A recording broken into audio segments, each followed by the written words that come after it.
சென்னையில் ஹவாலா பண மோசடி விவகாரத்தில் செல்போன் கடை உரிமையாளரை கடத்திச் சென்று 50 லட்சம் ரூபாய் கேட்டு மிரட்டியதாக ஜிஎஸ்டி அலுவலக ஊழியர், வங்கி மேலாளர் உள்பட 3 பேர் கைது செய்யப்பட்டனர்.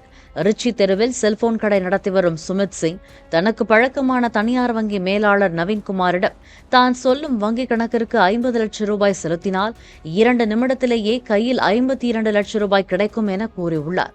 இதனால் நவீன்குமார் தனது நண்பர்களான ஜிஎஸ்டி அலுவலக ஊழியர் சுரேந்தர், ஷரத் ஆகியோருடன் சேர்ந்து 50 லட்சம் ரூபாயை சுமித் சிங் கூறிய வங்கிக் கணக்கில் செலுத்தி உள்ளனர்.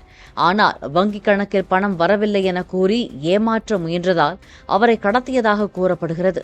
தான் இருக்கும் இடத்தின் லொகேஷனை தந்தைக்கு சுமித் சிங் அனுப்பியதால் அதன் மூலமாக போலீசில் புகார் அளித்து மீட்கப்பட்டார்.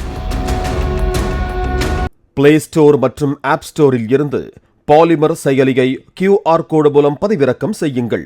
செய்திகளை உடனுக்குடன் பெறுங்கள்.